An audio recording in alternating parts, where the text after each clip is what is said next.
Everyone, PK Rohila study point YouTube channel पर आप सभी का हार्दिक स्वागत है। इस वीडियो में हम जानेंगे कि जुलाई 2021 जिसका भुगतान 1 अगस्त 2021 को किया जाना है, वो किस प्रकार से प्रोसेस करना है। ऑटो बिल प्रोसेस से संबंधित समस्त जानकारी इस वीडियो में हम जानेंगे। तो वीडियो स्टार्ट करने से पहले आपसे रिक्वेस्ट है, यदि आपने अभी तक चैनल को सब्सक्राइब नहीं किया है तो चैनल को सब्सक्राइब कर ले, बेल आइकन को प्रेस करें, वीडियो को लाइक करें और ज़्यादा से ज़्यादा शेयर करें। तो यहाँ आप देख सकते हो, ये एक पत्र कार्यालय कोषाधिकारी जालोर द्वारा जारी किया गया है समस्त आहरण एवं वितरण अधिकारियों को कि उनको जुलाई 2021 के वेतन से संबंधित में किस प्रकार से कार्रवाई की जानी है। तो जैसा कि आप सभी जानते हैं कि जुलाई 2021 का जो वेतन है वो ऑटो प्रोसेस होगा। तो सबसे पहली बात तो मैं आपको बता देना चाहूँगा कि माह जुलाई के जो वेतन बिल है, वेतन बिलों के लिए आपको किसी भी प्रकार से बिल के एलोकेशन नहीं करना है, बिल नंबर नहीं लगानी है। जो बिल एलोकेशन है वो सभी ऑटोमेटिक ही होगा। जैसा कि मैंने आपको पहले वीडियो बनाकर भी बताया था ऑटो बिल प्रोसेस से संबंधित में कि प्रत्येक महीने की 1 से 10 तारीख तक कर्मचारियों द्वारा किसी भी प्रकार की रिक्वेस्ट जनरेट की जा सकती है। अपनी डिडक्शन से संबंधित कोई भी इनकम टैक्स या जीपीएफ में किसी भी प्रकार का कोई बदलाव चाहते हैं कार्मिक, तो 1 से 10 तारीख तक, प्रत्येक महीने की 1 से 10 तारीख तक वो अपनी पर्सनल जो पे मैनेजर आईडी है वहाँ से रिक्वेस्ट जनरेट करके डीडीओ को भेजेंगे और फिर तत्पश्चात डीडीओ उन्हें 11 से 15 तारीख तक है उन्हें अप्रूव कर सकेगा।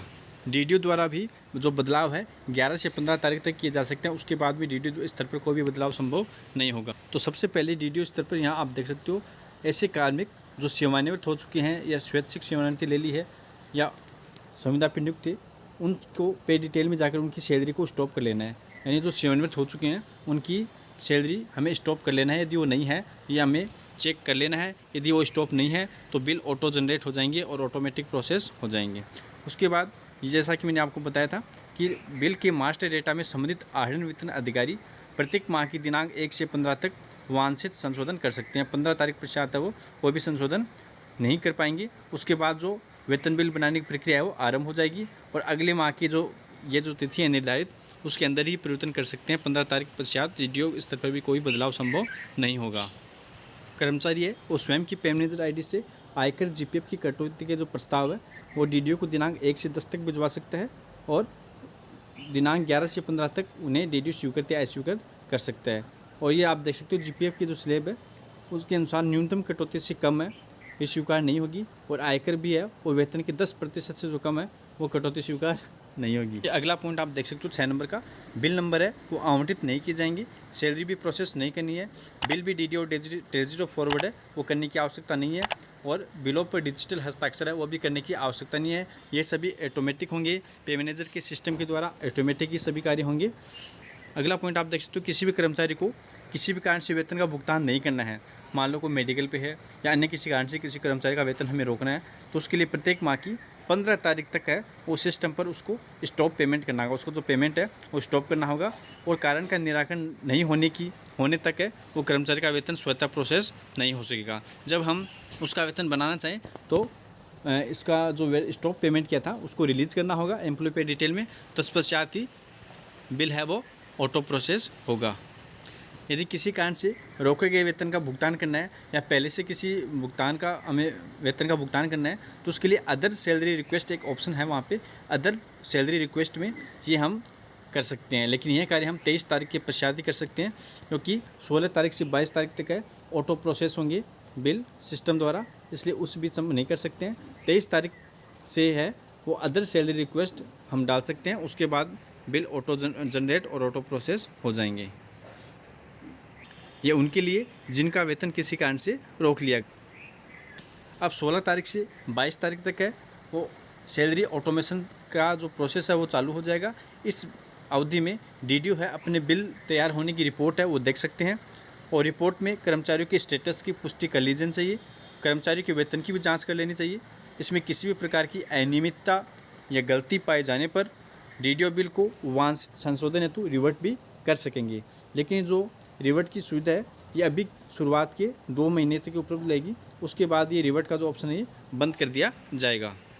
सैलरी ऑटो प्रोसेस है ये पूर्णतः है ओटीपी बेस्ड है, ओटीपी पर आधारित है और समस्त डीडीओ है अपने मोबाइल नंबर सही प्रकार से जांच कर लें कि पे मैनेजर के सिस्टम में जो DDO इन्फॉर्मेशन है उसमें सही मोबाइल नंबर अंकित है।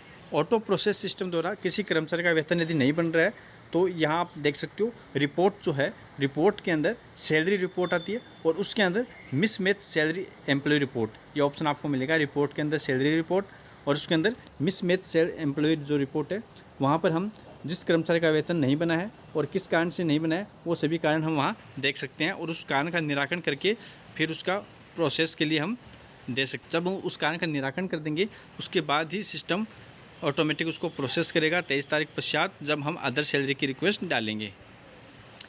यदि किसी कारण से DDO द्वारा वर्तमान माह में अधिक वेतन का भुगतान हो गया है तो आगामी माह में उसकी तुरंत वसूली करे, उसकी जांच कर ले और उसकी अगले ही माह में उसकी आरोपी कर दी जाए। अन्यथा अधिक भुगतान के लिए जो DDO है वो स्वयं जिम्मेदार होंगे। फिर अगला पॉइंट आप इसमें देख सकते हो, पूर्व माह के जो बकाया वेतन है उसके लिए अदर सैलरी जो प्रोसेस है उसमें रिक्वेस्ट करनी होगी, उसके बाद ही जो है वेतन है वो प्रोसेस हो पाएगा। और बिल फॉरवर्ड करने से पहले सैलरी बिल कन्फर्मेशन जो ऑब्जेक्शन जो ऑप्शन है इसका प्रयोग करके आपको सैलरी बिल को कंफर्म करना है। साथ ही उस बजट में, उस हेड में जो भी आपकी जो राशि है CA की, SF की, तो यहाँ राशि को आप स्प्लिट कर सकते हैं कि आपका स्टेट फंड में कितना है और सेंटर में कितना है, वहाँ आप बता सकते हैं। वहाँ जुलाई माह के वेतन से जो कार्मिक है, NPS कार्मिक है, उनके लिए भी RHS की जो कटौती करनी है वो भी हमें ऐड करनी है। उसके लिए भी मैंने आपको बता दिया है कि आप बल्क डिडक्शन में जाके ये RHS की जो कटौती है वो ऐड कर सकते हैं। उसके बाद एम्प्लॉय पे डिटेल में आकर और फिर उसको एडिट करेंगे, तब वो सही एंट्री है वो वहाँ पे ऐड हो पाएगी। तो राज्य सरकार के निर्देशानुसार जो कटौती की राशि निर्धारित की गई है RHS के लिए, तो वो भी आपको सिस्टम पर अपडेट कर लेनी है।